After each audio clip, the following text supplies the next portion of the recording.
இப்போ ராமர் லட்சுமணர் கதை சொல்லுவாங்க. அதாவது ராமரும் பரதனும் பந்து விளையாடிக்கிட்டு இருந்தாங்களாம். சின்ன வயசில் பந்து விளையாடிட்டு இருந்தாங்களாம். உடனே ராமர் வந்தாராம். வந்து கோசலை அவங்க அம்மா மடியில், கோசலை மடியில் சோர்ந்து போய் உட்காந்தாராம்.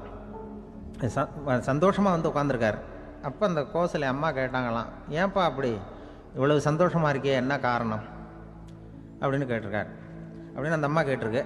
ராமன் சொன்னான்னா, இது என் தம்பியோட நான் பந்து விளையாண்டுக்கிட்டு இருந்தேன், பரதன்.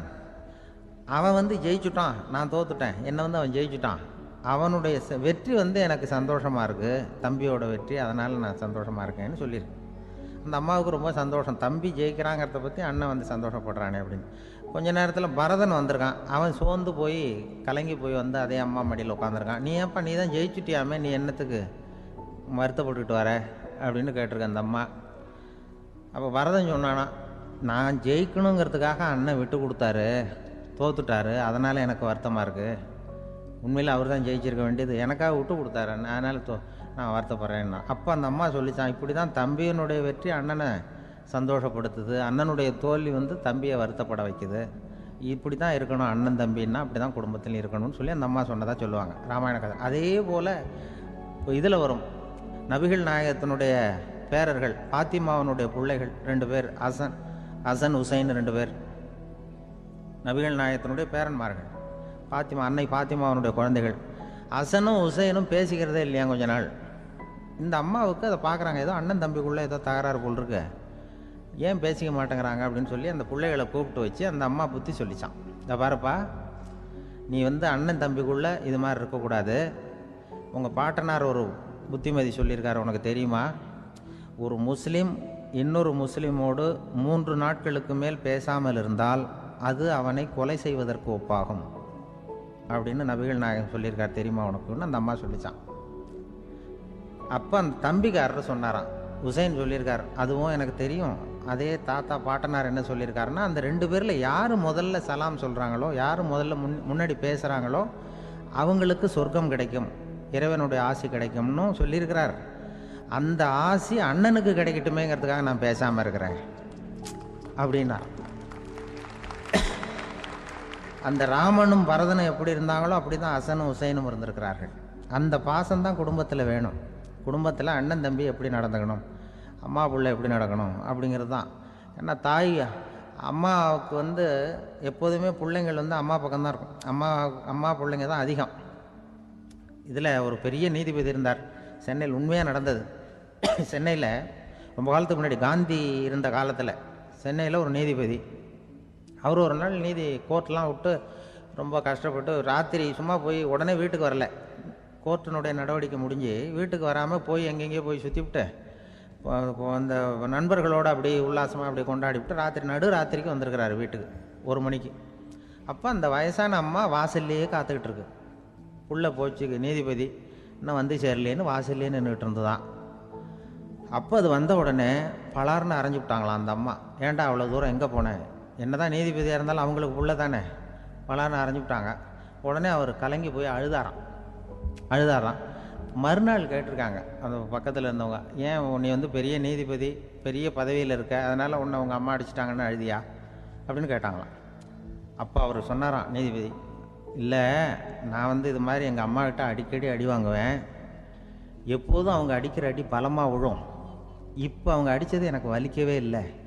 அந்த அளவுக்கு அவங்களுக்கு வயசாகிட்டுதே, பலம் குறைஞ்சிட்டுதேன்னு நினச்சி அழுதேன் அப்படின்னுக்காரான். அதுதான் புள்ள அம்மா பேரில் உள்ள பாசங்கிறது. இதே போல் நான் சொன்னது மாதிரி முன்னாடி இவர் ஒரு இறைநேச செல்வர் ஒருத்தர் இருந்தார். ஒரு அம்மா வந்து எனக்கு அப்பா தண்ணி கொடுப்பா அப்படின்ட்டு படுக்கையில் இருந்த அம்மா. இவர் ஏதோ படிச்சுக்கிட்டு இருந்தவர், ஒரு சின்ன இளைஞர், உடனே ஓடி போய் ஒரு குவளையில் தண்ணி எடுத்துகிட்டு போய் அம்மாவுக்கு முன்னாடி நிற்கிறார். முன்ன அந்த அம்மா அதுக்குள்ளே தூங்கி போச்சு. இவர் அந்த தண்ணியை வச்சுக்கிட்டு அவர் பாட்டு நிற்கிறார். விடிஞ்சு போச்சு. விடிகிற சமயத்தில் அந்த அம்மா முடிச்சு பார்க்குது, பையன் தண்ணியோட கையில் வச்சுட்டு நிற்கிறார். ஏம்மா, என்னப்பா நீ ராத்திரி பூரா தண்ணியோடு நின்றுட்டு இருக்கிறியா எனக்கா அப்படின்னு. அப்பா அவர் சொன்னாராம், ஆமாம்மா, ராத்திரி தண்ணி தாகமாக இருக்குன்னு கேட்டிங்க, உடனே தண்ணி கொண்டு வந்துட்டேன். ஓடி வந்து பார்க்கும்பொழுது நீங்கள் தூங்கிக்கிட்டு இருந்தீங்க. தூங்கிட்டு இருக்கும்பொழுது உங்களை எழுப்ப வேண்டாம், தூக்கத்தை கெடுக்க வேண்டாம்னு நான் நினச்சேன், அதனால் எழுப்பலை. தூக்கம் முழிக்கிற சமயத்தில் உடனே தாகமாக இருக்கும், தண்ணி குடிக்கணும்னு ஆசைப்படுவீங்க, அதனால் தண்ணியை பக்கத்துலேயே வச்சுக்கிட்டு நிற்கிறேன் அப்படின்னு அந்த இளைஞர் சொன்னாராம். அப்படியே கட்டி பிடிச்சிட்டு நீ பிற்காலத்தில் பெரிய அறிஞராக வருவேன்னு சொல்லி அந்த அம்மா வரணும்னு சொல்லி இறைவனை வேண்டினாங்களாம். அவர் தான் இஸ்லாமிய மார்க்கத்தில் தீன் மார்க்கத்தில் பெரிய ஆளானது. அதாவது ஷர்புதீன் யாஹ்யான்னு ஒருத்தர், அவர் பெரிய இஸ்லாமிய பேரறிஞராக வந்தார். இப்படி அம்மா பேரில் பாசமாக உள்ளவங்கள்லாம் இருந்தாங்க நிறைய. அப்படி அந்த குடும்பத்தில் அந்த பாசம் நேசம் எவ்வளவு இருக்கோ அவ்வளவுக்கு அவர்கள் உயர்வார்கள்ங்கிறது தான் நம்முடைய பெரிய இதெல்லாம் பெரியவங்கள்லாம் சொல்லியிருக்கிறது அதுதான். அதனால தான் அந்த கணவனுடைய பங்கு என்ன, மனைவியினுடைய பங்கு என்ன, பிள்ளைகளுடைய பங்கு என்னங்கிறத பற்றி ரொம்ப விவரமாக சொல்கிறதுக்காக தான் அதை பற்றி நாம் சிந்திக்க வேண்டிய நேரம் இதுங்கிறதுனால தான். இருக்கிற எல்லாருக்கும் வணக்கம். நான் இப்பொழுது தான் முதல் தடவையாக இந்தியாவை விட்டு வெளியில் வந்திருக்கிறேன். அதுவும் உங்கள் ஊருக்கு வந்ததில் ரொம்ப சந்தோஷம், மகிழ்ச்சி. என்னை பற்றி ரொம்ப பெருமையாக பல வார்த்தைகள்லாம் சொன்னார். அவர் அவ்வளவு பெருமையாக சொன்னதற்கு காரணம் அவ்வளவும் நானே அவருக்கு எழுதி கொடுத்தது.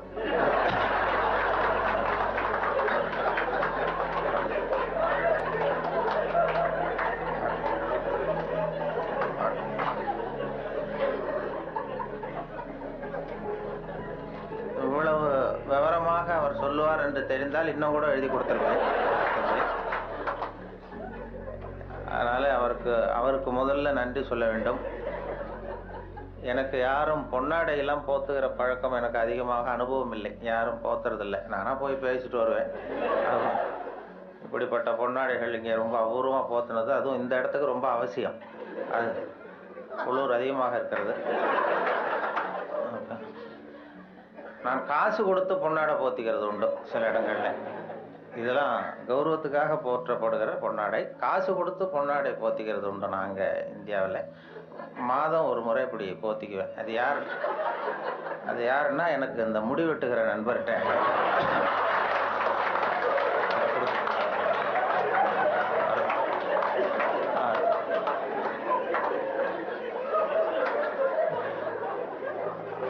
அப்படி போத்தி கொள்வது வழக்கம். அப்படிங்கிறத அவர் புரிந்து கொண்டிருப்பார்னு நினைக்கிறேன்.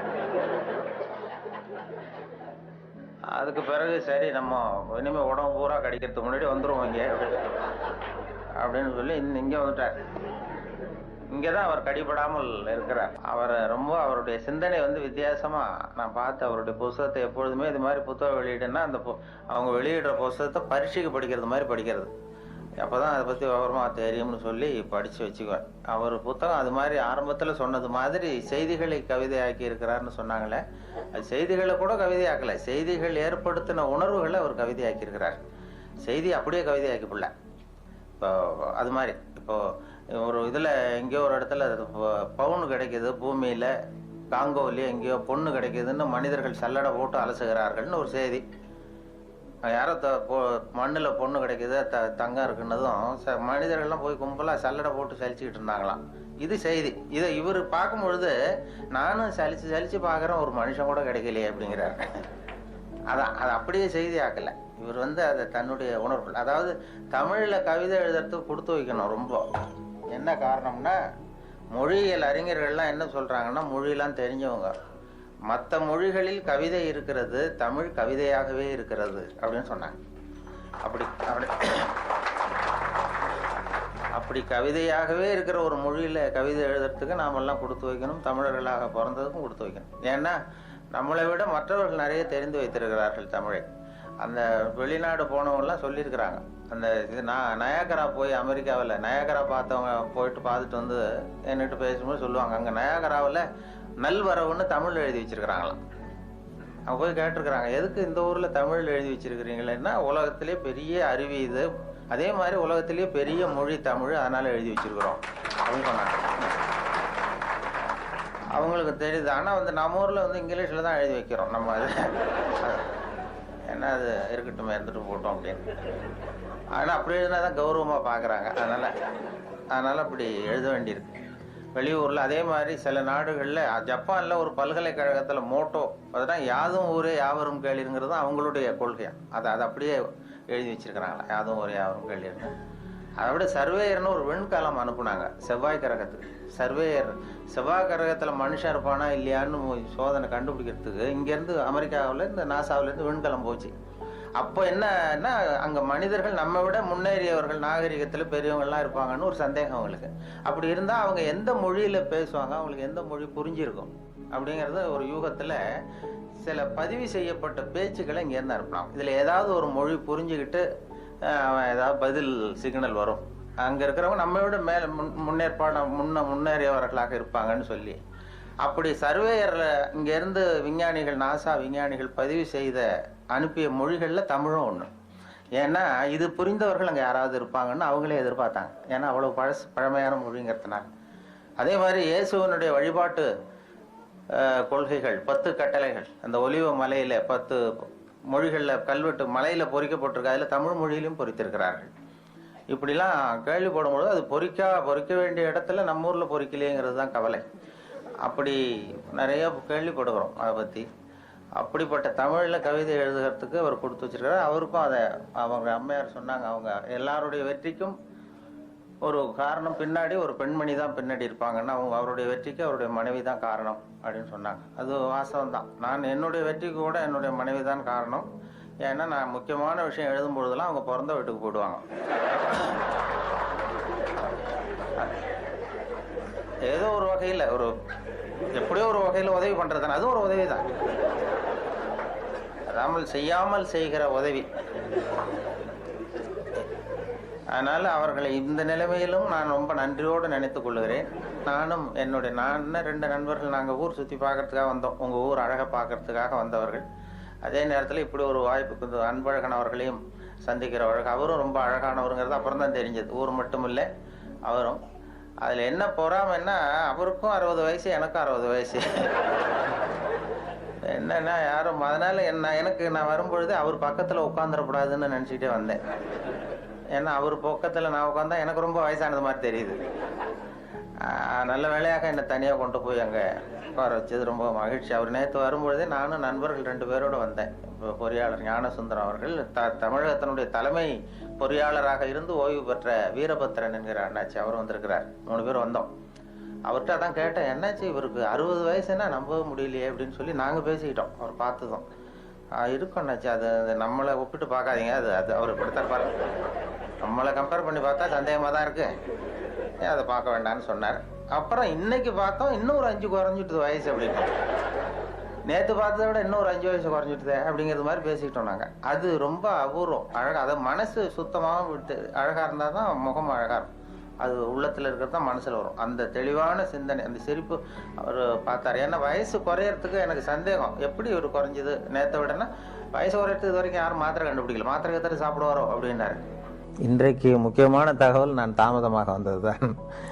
இருந்தாலும் இந்த இன்று ஒரு தகவல் என்கிற நிகழ்ச்சி வானொலியில் 14 ஆண்டுகள் சென்னை வானொலியில் ஒலிபரப்பானது, இடைவிடாமல் நாள்தோறும் 14 ஆண்டுகள் தொடர்ந்து ஒலிபரப்பானதுக்கு காரணம் என்னை வேறு எந்த நிலையத்துக்கும் மாற்றாமல் இருந்தது தான் காரணம். அது தினம் காலையில் ஒரு 5 நிமிஷங்களுக்கு சொன்னோம். அது தொடங்கியதே ஒரு வேடிக்கையான விஷயம். நான் கேன்டீனில் வந்து சாப்பிட்டுக்கிட்டு இருக்கும்பொழுது சக ஊழியர்கள்ட்ட பேசிக்கிட்டு இருந்தேன். நீங்கள் இனிமேல் வந்து ரேடியோவில் ரொம்ப சிரமப்பட்டு நிகழ்ச்சிகள் தயார் பண்ண வேண்டாம், ஏன்னா தொலைக்காட்சி வந்து விட்டது, அதனால் எல்லோரும் அதை தான் பார்க்க போகிறாங்க, நாம் ஒன்றும் அதிகமாக சிரமப்பட வேண்டியதில்லைன்னு சொல்லிகிட்டு இருந்த வேடிக்கையாக. இது எங்களுடைய இயக்குனர் காதுக்கு போயிட்டுது. உடனே அவர் கூப்பிட்டு இது மாதிரி பேசிக்கிட்டு இருந்தியாமேன்னாரு. ஆமாம் சார்ண்ணே, நாளையிலேருந்து உனக்கு 5 நிமிஷம் காலையில் ஒரு நேரத்தை ஒதுக்கி தர்றோம், ஜனங்களுக்கு உபயோகமான விஷயத்தை சொல்லு அப்படின்னு சொல்லி என்கிட்ட ஒதுக்கி கொடுத்தார். இந்த தவளை தன் வாயால் கேடும்னு சொல்கிறாங்கல்ல, அது மாதிரி அந்த கேண்டீனில் பேச போய் அவரை சொன்னேன். அவர் ஆரம்பிக்கும் பொழுதே இன்று ஒரு தகவல்னு ஆரம்பிக்கலாம், தினம் ஒரு 5 நிமிஷம் பேசினார். சார், இது நான் ஏற்கனவே விவசாய ஒலிபரப்பினுடைய பொறுப்பாளராக இருக்கிறேன், விவசாய நிகழ்ச்சிகளுடைய ஒலிபரப்பு பொறுப்பாளர். அதையும் பார்த்துக்கிட்டு இன்று ஒரு தகவலையும் சொல்கிறதுங்கிறது சிரமமாக இருக்கும், அதனால் ஒரு வாரம் ஒரு நேரம்னு வைத்துக்கொள்ளலாம்னு சொன்னேன், வாரத்துக்கு ஒரு நிகழ்ச்சியாக. இல்லை நீயே சொல்ல வேண்டாம், தொடர்ந்து 1 மாதம் சொன்னால் போதும், அடுத்த மாதத்துக்கு வேறொரு பொறுப்பாளரை நியமிச்சுடலாம் அப்படின்னு சொல்லி தான் அவர் என்கிட்ட அந்த பொறுப்பை படித்தார். 1988 ஜூலை 1 தேதி இதை தொடங்கணும். ஜூலை 30 இந்த கடைசி நேரத்தில் போய் இயக்குனர்கிட்ட சொன்னேன், என்னுடைய கடமை முடிஞ்சது, வேறு அடுத்தவர் ஏற்பாடு பண்ணுங்கன்னு சொல்லி. அப்போ ஐயோ அதை நான் மறந்துட்டேன், திடீர்னு இப்போ இன்றைக்கி நாளைக்கு வேறு ஒருத்தட்ட ஒப்படைச்சோம்னா அவர் சிரமப்படுவார், அதனால் இந்த ஆகஸ்ட் மாதமும் நீயே சொல்லிட்டு வா, செப்டம்பரில் மாற்றிக்கலாம்னு சொல்லி சொன்னார். நான் ஆகஸ்ட் 15 போய் சொல்ல ஆரம்பித்தேன். சார் எங்களுக்கு சுதந்திரம் கொடுங்க, எனக்கு சுதந்திரம் கொடுங்கன்னு.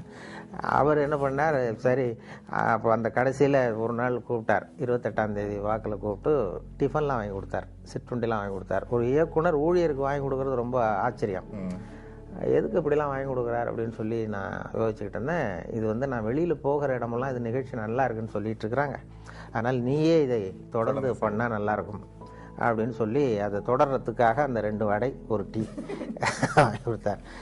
அந்த 2 வடைக்கும் டீக்கும் நன்றி உள்ளவனாக இது வரைக்கும் ஒரு 14 ஆண்டுகள் சொல்லிகிட்டு இருக்கேன். அது வேண்டாம்னு சொல்கிறப்ப நிறுத்திக்கலாம்னு அவர் சொன்னார். தொடர்ந்து சொல்கிறது சிரமமாக இருக்கும்னா, இல்லை நீ எப்போ வேண்டான்னு சொல்கிறேன் அப்போ நிறுத்திக்குவோம் அப்படின்னார். நான் வேண்டான்னு சொல்கிற கட்டத்துக்கு வரும்பொழுது அவர் டிரான்ஸ்ஃபர் ஆகி போயிட்டார். அதனால் அதையும் சொல்ல முடியல. 14 ஆண்டுகள் இது ஆரம்பத்தில் எனக்கு சுமையாக தெரிஞ்சுது. ஏன்னா ஒரே நிகழ்ச்சியை தினந்தோறும் சொல்ல வேண்டிய கட்டாயம் இருக்கேன்னு. அப்புறம் அது சுகமாக போச்சு, ஏன்னா அது பழக்கப்பட்டு போச்சு. அதுக்கிடையில் இந்த பார்வையற்றவர்கள்லாம் வந்து என்னை தேடி வர ஆரம்பித்தார்கள்.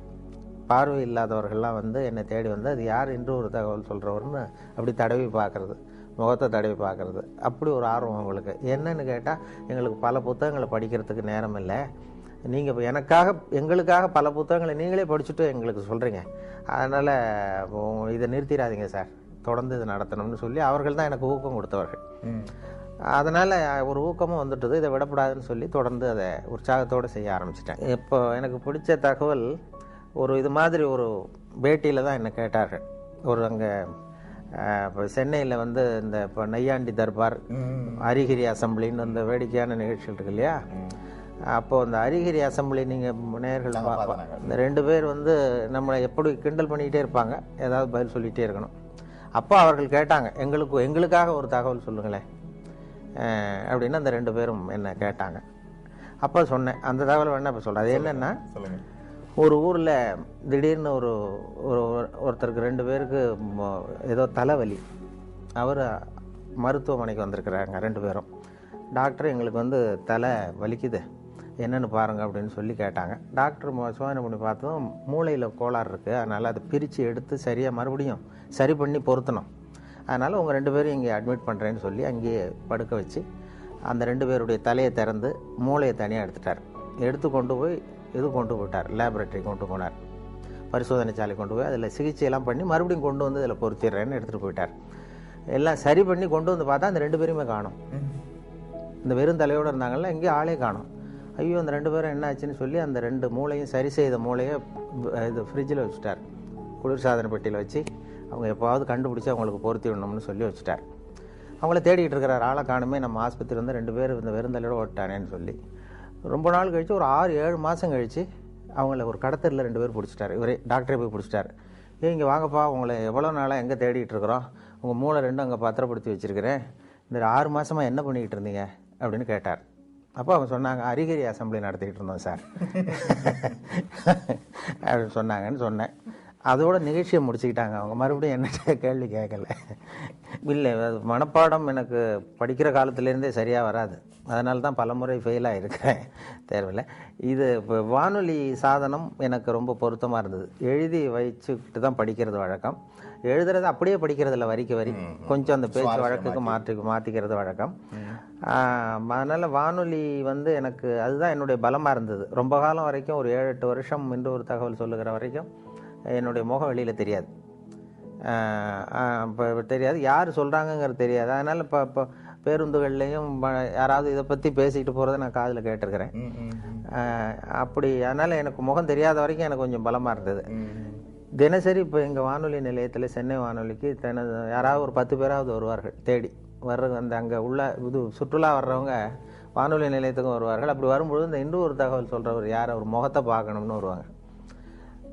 அப்படி தினம் 10 பேராவது வந்து முகத்தை பார்க்கணும்னு சொல்லி பார்த்துட்டு போகிறது உண்டு. அதில் என்ன ஒரு அதிசயம்னா, ஒரு தடவை வர்றவங்க அடுத்த தடவை வர்றதில்லை. அதனால் அது ஒரு என்னுடைய யாராவது திரும்பி வருவாங்களான்னு பார்க்குறது உண்டு, வர்றதில்லை. அதனால் நமக்கு முகத்தை காட்டாமல் இருக்கிற வரைக்கும் தான் மரியாதை அப்படிங்கிறது மாதிரி வச்சுருந்தேன். அவசியமாக என்ன ஆகிட்டுன்னா, ஒரு கட்டத்தில் ஒரு கட்டாயமாக சில தொலைக்காட்சிகள் வர வேண்டிய சூழ்நிலை வந்தது.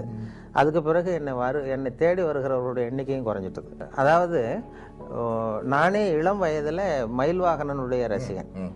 மயில்வாகனம்ங்கிற அவர் அந்த இலங்கை வானொலி தான் கேட்டுக்கிட்டு இருப்போம், அறிவிப்பாளரை கேட்டுக்கிட்டு இருப்போம். நான் சின்ன பையனாக இருக்கும் பொழுது வானொலியில் தினம் அதை வச்சு, அப்போ பெரிய பெட்டி, இப்படி சின்ன பெட்டிலாம் இருக்காது. எங்கள் வீட்டுக்கு தான், எங்கள் கிராமத்துக்கே முதல் தடவையாக அந்த வானொலி பெட்டி வந்தது. அதை ரொம்ப பத்திரமா ஒரு அறையில் பூட்டி வச்சு அதுக்கு ஒரு பூட்டு போட்டு தினம் மாலையில் கேட்போம். இலங்கை வானொலி தான் கேட்குறது. அப்போ மயில்வாகனுடைய குரல் எங்களுக்கு இளைஞர்களுக்கு நிறைய பேருக்கு பிடித்தம். நாங்கள் நேயர் இருக்க விருப்பம்லாம் எழுதி போடுவோம், எங்களுக்கு பிடித்த பாடல்களை ஒளிபரப்புங்கள்னு சொல்லி அதெல்லாம் எழுதி போட்டிருக்கிறது உண்டு. அவர்கள் சொல்கிறது அதில் அதுதான் இப்போ ஒலிபரப்புக்கு ஒரு ஒலிபரப்பு எப்படி இருக்கணுமோ அப்படி இருந்தது இலங்கை வானொலிங்கிறது தான் உண்மை. இந்திய வானொலியில் கொஞ்சம் அந்த செயற்கைத்தனங்கள் அதிகம் அது இருந்தது. அப்புறம் இப்போ காலப்போக்கில் இப்போ நாங்கள் மாற்றிட்டோம், ரொம்ப இயல்பாக பேசுகிற பழக்கத்துக்கு வந்துட்டோம். அதனால் இலங்கை அறிவிப்பாளர்கள் எனக்கு இப்போ நேரடி பரிச்சயம் BH அப்துல் ஹமீது என்னை நேரடியாக சந்திக்க வைத்தார்கள் ஒரு தொலைக்காட்சி நிகழ்ச்சிக்கு. முதல் மரியாதைன்னு ஒரு நிகழ்ச்சி தொடங்கி அந்த இந்திய தொலைக்காட்சியில் என்னையும் BH அப்துல் ஹமீதையும் சந்தித்து 1 மணி நேர நிகழ்ச்சி 2 பேரையும் உரையாட வைத்து எடுத்தார்கள். அப்போது இது போன்ற கருத்துக்களை பரிமாறிக்கிட்டோம்.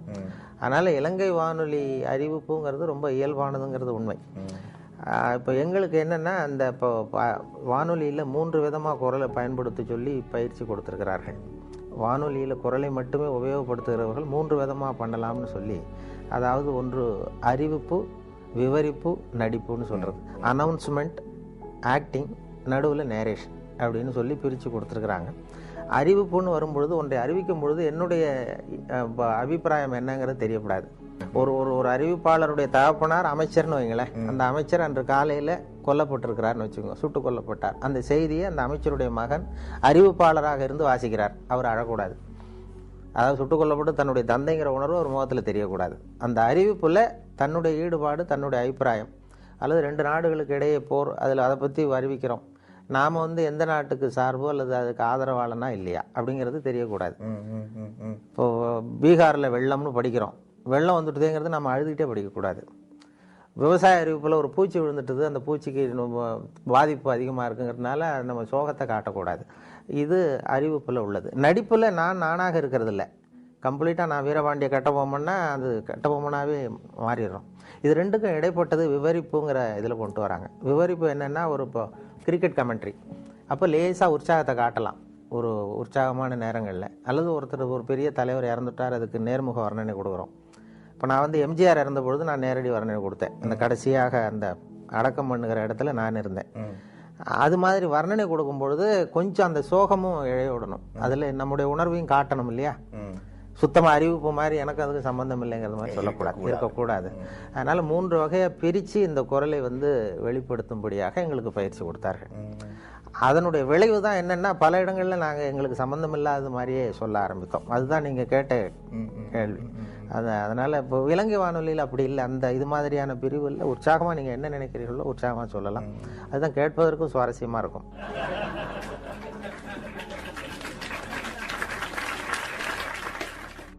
இது இந்த பயம் எங்களுக்கு இருந்தது ஆரம்பத்தில். ஆனால் எங்களுக்கு வருகிற விளம்பர வருவாய் குறையல. அது என்னென்னு காரணம்னு பார்த்தா, ஒரு புள்ளி விவரம் சேகரித்தார்கள் இந்தியாவில். அதாவது ஊடகங்கள் எந்த அளவுக்கு மக்களை சென்று அடைகின்றனன்னு சொல்லி, பத்திரிகை, வானொலி, தொலைக்காட்சி. இதில் ரொம்ப புகழ்பெற்ற மீடியா, பாப்புலர் மீடியாங்கிறது தொலைக்காட்சி. ஆனால் அதிகமாக ரீச் ஆகிறது ரேடியோங்கிறது அந்த முடிவு. பாப்புலாரிட்டிக்கும் அதிகமாக ரீச் ஆகிறதுக்கும் என்ன சம்மந்தம் இல்லாமல் இருக்கேன்னு நீங்கள் யோசிக்கலாம். ஒரு விளம்பரத்தை தொலைக்காட்சியில் கொடுக்கும்பொழுது அந்த தொலைக்காட்சியை பார்க்கிறவர்களுக்கு அது போய் சேர்ந்துருது அந்த விளம்பரம். அதே விளம்பரத்தை ரேடியோவில் கொடுக்கும்பொழுது ரேடியோவை கேட்காதவர்களுக்கும் போய் சேருது. எப்படின்னா, ஒரு தேநீர் கடையில் தேநீர் அருந்துறதுக்காக ஒரு 10 பேர் நின்றுட்டு இருப்பாங்க. அவங்களுடைய நோக்கம் ரேடியோ கேட்கணுங்கிறது இல்லை, டீ சாப்பிடணுங்கிறது தான் நோக்கம். அவங்களை அறியாமலே ஒரு விளம்பரம் 10 பேர் காதில் விழுந்துருது. அல்லது அந்த வழியாக சைக்கிளில் போயிட்டுருக்கிற ஒருத்தர் ஏதோ ஒரு கடையில் பாடுகிற அந்த இதில் இருக்கிற விளம்பரம் போய் சேர்ந்துருது. அதனால் அதிகமாக 87% வானொலி விளம்பரங்கள் சென்று அடைகின்றனங்கிறது ஒரு புள்ளி வரும். அந்த பலத்தில் தான் இப்போ வானொலி போய்கிட்டுருக்கு. நாங்கள் அதனால தான் அந்த வானொலியினுடைய விளம்பரங்கள் வருவாய் குறையாமல் போய்கிட்டுருக்கு. அது முதல்ல நான் விவசாய ஒலிபரப்பு பிரிவில் திருநெல்வேலி வானொலி நிலையத்தில் சேர்ந்தேன். அப்போ சேர்ந்த புதுசில் ஒரு அறிவிப்பை கொடுத்து விவசாயிகளுக்கு, உழவர்களுக்கு இந்த அறிவிப்பை சொல்லுங்கள்னு எனக்கு பொறுப்பு ஒப்படைச்சாங்க. படிச்சுட்டு நான் இப்போ என்ன பண்ணேன், அதில் என்ன எழுதியிருந்ததுன்னா அதை அப்படியே படிக்க சொல்லி கொடுத்தாரு. அதில் என்ன எழுதியிருந்ததுன்னா, இப்போது திருநெல்வேலி மாவட்டம் புளியங்குடி வட்டார விவசாயிகள் கவனத்திற்கு ஒரு செய்தி. அந்த வட்டாரத்திலே நெல் பயிரில் குருத்துப்பூச்சி விழுந்திருக்கிறது. அந்த குருத்துப்பூச்சிக்கு என்ட்ரின் மருந்து அடிக்க வேண்டும். 1 மில்லி மருந்துக்கு 2 லிட்டர் தண்ணீர் வீதம். 100 மில்லி மருந்தை 200 லிட்டர் தண்ணீரில் சேர்த்து விசை தெளிப்பான் என்றால் 60 லிட்டர் தண்ணீரிலும், கைத்தெளிப்பான் என்றால் 200 லிட்டர் கரைசலும் தெளிக்க வேண்டும் அப்படிங்கிறது அறிவிப்பு. இதை வானொலிகள் அறிவிக்கணும். அப்படியே படிக்க சொல்லி கொடுத்தார்கள். நான் என்ன சொன்னேன், அதை படிக்கும்பொழுது எனக்கு புரியறது மாதிரி பண்ணிட்டேன். புளியங்குடி வட்டார விவசாயிகளே, உங்கள் வயலில் பூச்சி விழுந்திருக்கிறதாக சொல்கிறாங்க. பூச்சிக்கு மருந்து அடிக்கணும், அது ரொம்ப அவசியம். அது எப்படி மருந்து அடிக்கணும்னா, என்ட்ரின் மருந்து அடிக்கணும். 1 வாளி தண்ணி எடுத்து வச்சுங்க. அந்த என்ட்ரின் மருந்து பாட்டில் மூடி இருக்க, அந்த மூடியால் 2 மூடி மருந்தை அந்த வாளியில் ஊற்றுங்க. ஒரு குச்சியால் கலக்கி வயலில் அடிங்க, சரியாக போடும் அப்படின்னு சொன்னேன். அதாவது மில்லி கணக்கை விட்டுட்டு, 1 வாளிங்கிறது 18 லிட்டர் 20 லிட்டர் தண்ணீர், 1 மூடிங்கிறது 4 மில்லி மருந்து. அதனால் 1 வாளி தண்ணிக்கு 4 மூடி மருந்து அல்லது 2 மூடி மருந்துன்னு நான் கணக்கு சொல்லி போட்டேன். அப்போ அங்கே இயக்குநர்களாக இருந்தவங்க, என்னுடைய அதிகாரிகள், இது இப்படிலாம் வானொலியில் பேசுவது தவற, இப்படி மொழியை கொச்சைப்படுத்தக்கூடாது, ரொம்ப அது துல்லியமாக சொல்லணும், சயின்டிஃபிக்காக சொல்லணும் அப்படிங்கிறது மாதிரி அவர்கள் என்னை கொஞ்சம் இது பண்ணாங்க. சரி சார், நான் திருத்தி கொள்கிறேன்னு சொல்லியிருந்தேன். அதுக்கு பிறகு அந்த புளியங்குடி வட்டாரத்திலேருந்து விவசாயிகள்லாம் வந்தாங்க வானொலி நிலையத்துக்கு. வந்து அவங்க இப்போ அதிகாரிகள்கிட்ட பேசும்பொழுது, சார் ரொம்ப காலமாக இந்த விவசாய அறிவிப்புலாம் கேட்டுக்கிட்டு இருக்கிறோம், ஆனால் இப்போ தான் நீங்கள் என்ன சொல்கிறீங்கன்னு எங்களுக்கு புரியுது விளங்குதுன்னு. அப்போ அவங்களே அதிகாரிகளே பார்த்து என்கிட்ட, நீ இனிமேல் இந்த விவசாய நிகழ்ச்சியில் மட்டும் வேணா அப்படி பேசு, மற்ற இதில் வேண்டாம் அப்படின்னு சொல்லியிருந்தான். அதுக்கு மட்டும் அனுமதி கொடுத்தார்கள். அப்படி ஆரம்பிச்சது தான் அது. அப்புறம் அந்த பேச்சு வழக்குங்கிறதுக்கு ஒரு அங்கீகாரம் கிடைச்சிட்டது. அதாவது பாரதியாரே பேசுவது போலவே எழுதுவது சிறப்புன்னு சொல்லி ஒரு இடத்துல சொல்லியிருக்கிறார். ரேடியோ லாங்குவேஜ், வானொலி மொழிக்கே ஒரு இலக்கணம் உண்டுன்னு சொல்வார்கள். ஒரே வரி இலக்கணம். என்னன்னா, நாம சொல்றது கேட்கறவங்களுக்கு புரியணும், அதுதான் அதனுடைய இலக்கணமே. அவர்கள் பாஷையில அவர்களுக்கு புரிகிற மாதிரி பேசுறது தான் வழக்கம். அதுல அதுதான் வானொலிக்கு அவசியம். வானொலிக்கு நான் எழுத்தாளராக போனேன். விவசாய ஒலிபரப்பு பிரிவுக்கு ஸ்கிரிப்ட் எழுதி கொடுக்கறது, படிகள் எழுதி கொடுக்குற வேலைகள், அதாவது நிகழ்ச்சி அமைப்புகள். ஆனால் அங்கே எனக்கு ஒப்படைக்கப்பட்ட வேலை நிகழ்ச்சி தயாரிப்பு வேலைகளையும் கொடுத்தாங்க. அதுக்கு பிறகு எடிட்டர் அப்படின்னு சொல்லி ஆசிரியருங்கிற பொறுப்பில் சென்னை வானொலிக்கு மாற்றலாகி வந்தேன். அங்கே நாடக தயாரிப்பு பிரிவு, தமிழ் இலக்கிய பிரிவு, அப்புறம் விவசாய பிரிவு, அறிவியல் பிரிவு, இப்படி பல்வேறு பிரிவுகளில் வேலை பார்த்துக்கிட்டு இருந்தேன். அதுக்கு பிறகு ஒரு பதவி உயர்வு, நான் உதவி இயக்குனராக போய் உதவி இயக்குனராக ஒரு சில ஆண்டுகள் இருந்துட்டு அதுக்கு பிறகு ஓய்வு பெற்றேன். வேலையை பொறுத்த வரைக்கும் சென்னையில் திருப்தி, வாழறதை பொறுத்த வரைக்கும் திருநெல்வேலி திருப்தி. ஏன்னா அங்கே ஜன நெருக்கடி இல்லாத இடம். அதனால ஆஃபீஸை விட்டு வெளியில் வந்துட்டா திருப்தியாக இருக்கும். அங்கே இங்கே ஆஃபீஸுக்கு உள்ள போயிட்டா திருப்தியாக இருக்கும், வெளியில் வந்தால் கஷ்டமாக இருக்கும், பஸ்ஸு பிடிக்கணும் அப்படிங்கிற கஷ்டம். அது அந்த இப்போ நிலையங்களில் அது இப்போ நிகழ்ச்சி பொறுப்பாளர்கள் எந்த வேலையும் யாரிடமும் ஒப்படைக்கலாம். அது இப்போ நான் அது இருக்கும். ஒரு அடுத்த ஒரு பிரிவில் ஆள் இல்லை, அன்றைக்கு அவர் வரலைன்னா அந்த பொறுப்பை நாம் ஏற்றுக்கொள்ள வேண்டிய கடமை இருக்கும். அதுபோல் எனக்கு எல்லா துறைகள்லேயும் ஒரு வேலைகள் பொறுப்புகள் கொடுத்தாங்க. வெளியில் போய் பதிவு பண்ணுறது, பேட்டி எடுக்கிறது, நேர்காணல் பண்ணுறது. முதல் நேர்காணலே நான் விவசாய பிரிவில் இருந்தாலும் என்னை நேர்காணல் பண்ண சொன்னது இந்த நடிகர் தங்கவேலு, K.A. தங்கவேலு, நகைச்சுவை நடிகர், திருநெல்வேலிக்கு வந்திருந்தார் ஒரு நாடகம் நடத்துவதற்காக. அப்போ அவரை பேட்டி காண்றதுக்கு அந்த அந்த அந்த பிரிவில் இருக்கிற நண்பர் வரல. அதனால நான் விவசாய பிரிவில் இருந்தேன். என்கிட்ட ஒரு மைக்கு, அந்த ஒலிப்பதிவு கரையை கொடுத்து, நீ போய் அவரை பேட்டி எடுத்துட்டு வான்னு சொல்லி கொடுத்தாங்க. அதுதான் முதல் தடவை நான் அவர்கிட்ட போகிறேன். எனக்கு இப்போ முன் அனுபவம் கிடையாது, என்ன கேட்குறதுன்னு தெரியல. அதனால் போய் பேசிக்கிட்டு, இப்போது என்ன சார் நீங்கள் முதல்ல எப்படி நடிச்சிங்க, என்ன வேஷம் போட்டிங்க அப்படின்னு கேட்டேன். நான் அதை ஏன் கேட்குற தம்பி, எனக்கு அனுமார் வேஷம் போட்டு விட்டாங்க. ஒரு நாடகத்தில் அனுமார் வேஷம் போட்டு ஒரு ஸ்டூலை போட்டு ஒரு மூலையில் உட்கார வச்சுட்டாங்க. மற்றவங்கெல்லாம் வசனம் பேசிகிட்டு இருக்கிறான், எனக்கு வசனமே கொடுக்கல. நான் மட்டும் அனுமார் வேஷம் போட்டு மூலையில் உட்காந்துருக்கேன் ஸ்டூலில். இதுதான் எனக்கு கொடுத்த முதல் வேஷம்னார். நான் சொன்னேன், அப்படின்னா ரொம்ப கஷ்டப்பட்டு நடிச்சிருப்பீங்க போல் இருக்கே சார், சிரமப்பட்டுன்னு. அதில் என்ன சிரமம் தம்பி, அதான் வசனம் கிடையாது, அனுமார் வேஷம் சும்மா உட்காந்துருக்கிறது தானேன்னார். இல்லைங்க, அனுமார் வேஷம் போட்டுவிட்டு சும்மா உட்காந்துருக்கிறது கஷ்டம் இல்லையாங்க. அப்போ சிரிச்சார். நான் என்ன மாதிரியே பேசுகிறேன் நீ அப்படின்னு. அப்போ எனக்கு உற்சாகமாக இருந்தது அந்த முதல் நேர்காணலே. என்ன மாதிரியே பேசுகிறேன்னார். அதனுடைய விளைவு என்னென்னா, அவருடைய கடைசி படத்துக்கு நான் தான் குரல் கொடுக்க வேண்டிய கட்டாயம், அவர் மாதிரியே பேச வேண்டிய ஒரு நிலைமை. பெரிய மருதுன்னு ஒரு சினிமா படத்தில் அவர் நடிச்சுட்டு இறந்துட்டார். அப்போ அவருடைய குரலுக்கு கொடுக்கணும்னு சொல்லி என்னை தான் அழைச்சிட்டு போய் அவருக்கு குரல் கொடுத்தேன். அவர் ஆரம்பத்தில் என்னை மாதிரியே பேசுகிறேன்னு சொன்னதும், அவரை மாதிரியே பேச வேண்டிய ஒரு சந்தர்ப்பம் கடைசியில் கிடைச்சதும் ஒரு பெரிய எதிர்பாராத ஒரு ஒற்றுமை. அவர் கலந்து கொண்ட கடைசி நிகழ்ச்சி கூட என்னுடைய மகளுடைய திருமணம் தான். மேடை பேச்சு ரொம்ப ஒரு அசௌகரியமான நிலை தான். இப்போ எனக்கு நான் ரேடியோவில் தான் பேசி பழக்கமே தவிர மேடையில் அனுபவம் இல்லை. ஆனால் ரேடியோவில் பேசுகிறதுனால இவர் மேடையிலையும் பேசுவார் போல் இருக்குன்னு சொல்லி கட்டாயப்படுத்தி கொண்டு போய் மேடை ஏற்றி விட்டாங்க. அதனுடைய விளைவு தான் அப்படி பேசிட்டு இருக்கிறது. மேடையில் இப்போ ரொம்ப நேரம் பேசுகிறவர்கள்லாம் குறைச்சல். முன்னாடிலாம் மணிக்கணக்கில் பேசிகிட்டு இருந்தால் பொறுமையாக கேட்பாங்க. இப்போ எல்லாமே சுருக்கமாக முடியணுங்கிறது மாதிரி. ஒரு தகவலே கொஞ்சம் புகழ்பெற்றது காரணம் சுருக்கமாக முடிகிறதும் ஒரு காரணம். 5 நிமிஷங்களில் முடிச்சுக்கிறோம். அதே தினம் 1 மணி நேரம் ஒரு தகவல் சொல்கிறேன் அப்படின்னு ஆரம்பிக்கிறதா வச்சுக்குவோம், பொறுமையாக கேட்க மாட்டாங்க. அதனால் மேடை பேச்சுங்கிறது இப்போ ரொம்ப நேரம் பொறுமையாக உட்கார்ந்துருக்கிற மனோபாவம் இல்லை.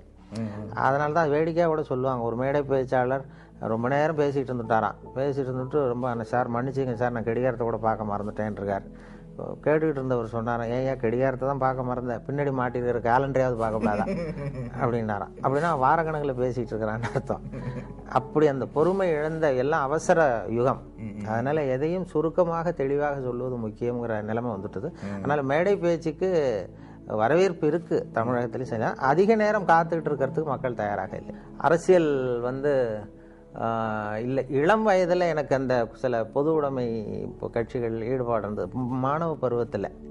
அதன் பிறகு இதுவரைக்கும் எந்த கட்சியிலுமே இதுவரைக்கும் ஈடுபட்டதில்லை. நான் கொஞ்ச காலம் படித்து முடிச்சுட்டு விவசாய அதிகாரியாக 3 வருஷம் இருந்தேன். அதுக்கு பிறகு உள்ளூர் பஞ்சாயத்து போர்டு பிரசிடெண்ட்டாக இருந்தேன். ஊராட்சி மன்ற தலைவராக 7 வருஷம் இருந்தேன். 1970லேருந்து 77 வரைக்கும். அப்போ எலெக்ஷனில் நின்றேன். உள்ளூரில் கட்சி சார்பு இல்லாமல் நின்று உள்ளாட்சி மன்ற தலைவராக இருந்தேன். அப்போ சில அரசியல் கட்சிகள்லாம் வாங்க அப்படின்னு சொல்லி, இப்போ இந்த எம்ஜிஆர் அப்போ தான் புதுசாக கட்சி தொடங்கியிருந்தார், அதிமுகன்னு சொல்லி. அந்த கட்சி அமைப்பாளர்கள் கிராம பகுதியில் உள்ள படித்த இளைஞர்களெல்லாம் கட்சியில் சேர்க்கணும்னு முயற்சி பண்ணாங்க. அப்போ என்னையும் சேர சொல்லி கேட்டாங்க. அப்போ எனக்கு அரசியல் ஈடுபாடு இல்லை. விவசாயத்தில் தீவிரமான சொந்த விவசாயம் பண்ணிகிட்டு இருக்கேன் ஊரில். எங்கள் தகப்பனாருக்கும் அதில் விருப்பம் இல்லை அரசியல் ஈடுபடுறதுக்கு. அதனால் நான் அப்போ நான் சேரலை. இப்போ ஒரு நிகழ்ச்சி பத்திரிகையில் கேட்டாங்க, இது ஏன் சார் அப்போ நீங்கள் சேர்ந்துருந்தா இன்றைக்கி ஒரு பெரிய மந்திரி ஆகிருக்கலாமே அப்படின்னு ஒருத்தர் கேட்டார். மந்திரியும் ஆகிருக்கலாம், அதுக்கப்புறம் ஜெயிலுக்கு